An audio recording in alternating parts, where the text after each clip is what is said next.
All right, hey everyone. So we're here today to present a Discord bot called R16.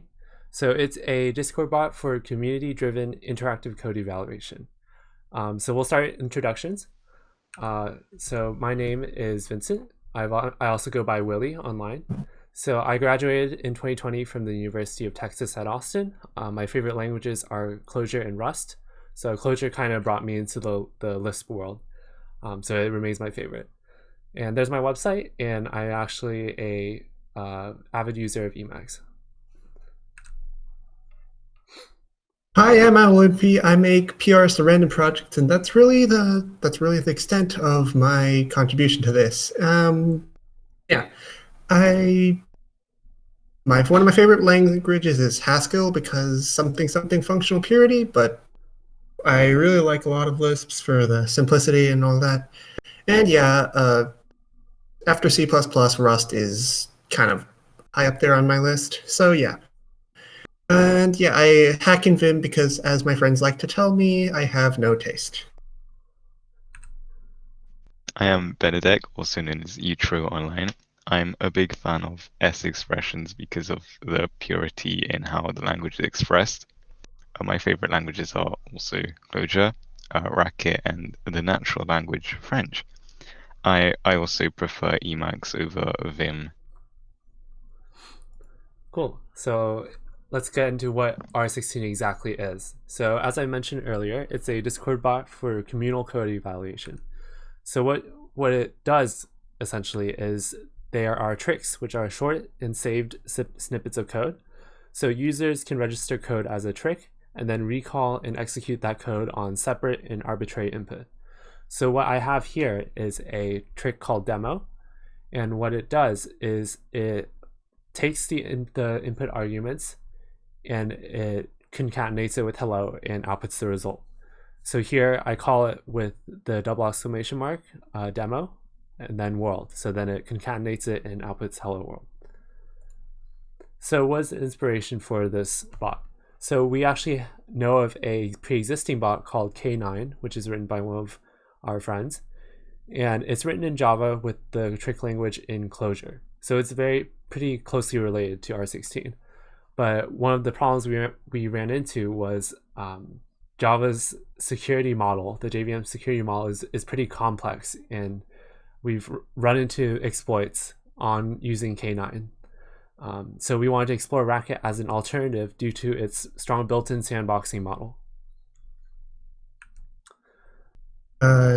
We named it R16 because K9, we shifted the K to R, and then we rotated 9 to 16 to match.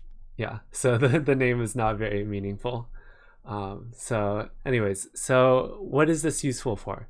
So things that this bot is useful for, or tricks are useful for, it's nice for one-off computations. So you don't actually have to save a trick. You can also give it a snippet of code and it will immediately evaluate it and show the result. So if you have like a computation you want to do, you can just do it in there.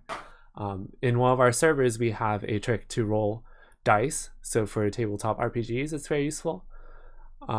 It's also nice for server-specific flexible macros. So in the Racket Discord, we actually have a trick called Racket Doc, which takes a search string and then gives you the link to the Racket documentation with that search query. It's also nice for educational demonstrations. So on the Racket Discord as well, we often have people coming in asking for help, either for homework or just for their own programs. And they're wondering, why does this work or why does this not work? Or they're asking to compare some solutions. And it's nice to be able to inline in the channel of communication, run a snippet of code and show the person, hey, this is the result if you try what your solution is. So I think it's a very great application. So a bit about the stats of the project. So the project is not actually that big. It rests on two primary pieces of technology we'll discuss later. It's mainly a glue project. So as you see here, it's mainly gluing together those other pieces of tech. It's about 600-ish lines of code. So yeah. So the first big piece of tech that we rest on is a library called Racket Chord. So it is the underlying Discord library used by R16. When we first started working on this project, the library hadn't been updated since 2017, so many of the parts had rotted. So there were contract errors, and there still are, that we need to fix up.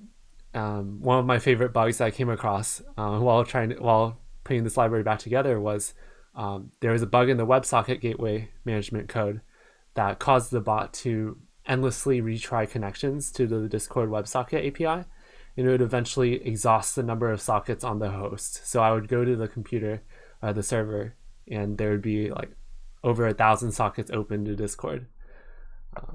So yeah. Another piece of tech is the evaluator itself. So it's based on the Racket Sandbox evaluator that is great for preventing exploits and leaks with its custodians, namespaces, and inspectors. So the host is relatively safe. There's also some convenience functions built in, such as the string args, of course, reading the arguments, and crucially calling other tricks. There's also a custom sandbox reader to allow for #lang to work properly, which is important for another feature of the trick. Next, would like to discuss some challenges and limitations. So as I mentioned before, we had to spend significant time to fix racket chord, at least enough so our bot will work. There's still more work to be done on the library. So one creative limitation is that Discord actually has a 2,000 character message limit. So you can't stuff overly long tricks to the bot. But with sub tricks and calling tricks from other tricks, you can actually circumvent this in a kind of hacky but cool creative manner. And then finally, Racket has Racket threads. So every message or trick invocation runs in a separate Racket thread. But we haven't investigated OS threading yet, so it's easy to lock up the bot with heavy compute, even though we have time limits and memory limits in place. So next, we'd like to go through and showcase some tricks that we've made ourselves and on our servers that just show off things that are possible to do with R16. So one of the things we have is an instant t-shirt maker. It's basically based on Pict and the functional drawing libraries in Racket, and what it basically does is you get a t-shirt out of whatever text you input. The formatting's all random, the font's all random. It's fantastic and it's horrible at the same time. One thing to note about it is that we kind of ran into space limitations when trying to figure out how to encode the base t-shirt. So what we ended up doing was moving the entire data for the t-shirt into a really compressed PNG, then base 64ing that, and then putting that in just its separate own trick and calling out to that in the master instant t-shirt trick. It's hacky, yeah, but you know what? We get t-shirts, so it's all good. Cool. Next is a trick from Freeful. So he's a member of one of the servers we're part of. So these are basically escape time fractals. What you do is you start with a point, and then you iteratively apply some function to that point, and if that function goes off to infinity, then you color it some color, and if it goes off to infinity some really fast, you color it another color, and if it never makes it out to infinity, you color it some other color. And you do this for all the points on a grid. This trick uses a complex plane from -2 to 2, and yeah, you can take some pretty simple mathematical formulas and turn them into some pretty interesting pictures. We have a collage of them that you can see up here. Yeah. Another trick is the brain trick. Brain is an esoteric programming language, notable for its extreme minimalism. It has a few different instructions and is rather simple. So this is a trick that interprets this code, but of course, this being a Racket bot, you can specify it as a language for different tricks with the #lang syntax mentioned earlier. So the cat trick here was implemented in Brain, and as you can see there, there's Lewis calling it with hello world, and it outputs it.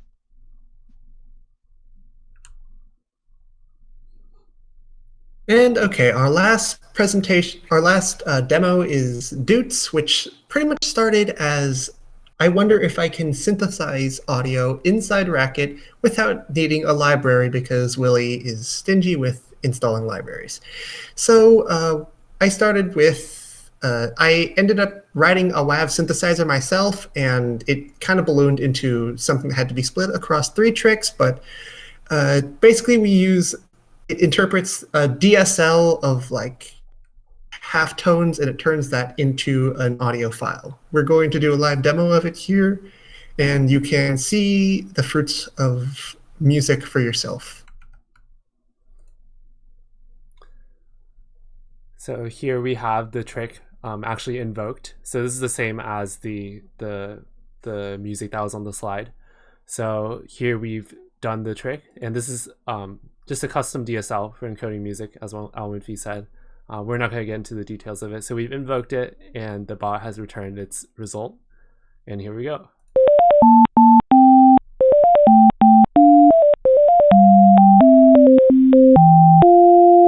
Yeah, so our server members have had a lot of fun with this trick.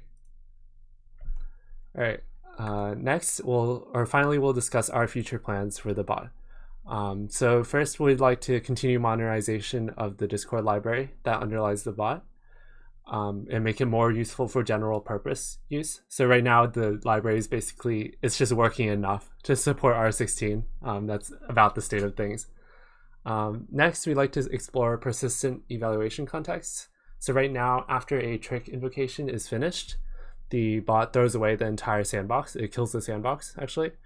So having some way of persisting state, either by keeping the evaluator alive or just providing a scratchboard local storage, it could allow for some cool chat-based games in a server. And finally, we like to generalize to other chat protocols. So the Discord API, just from our experience working with it, it's quite messy. There's lots of ambiguities in the spec. So we like to explore integrating with other protocols such as Matrix, just so our bot is usable in other places. And yeah, cool. So that's it for our talks. If you're interested, the code is at this link below. Anything else from Winfy or Yucho? Thank you for listening. Yeah, thank you. All right, thank you.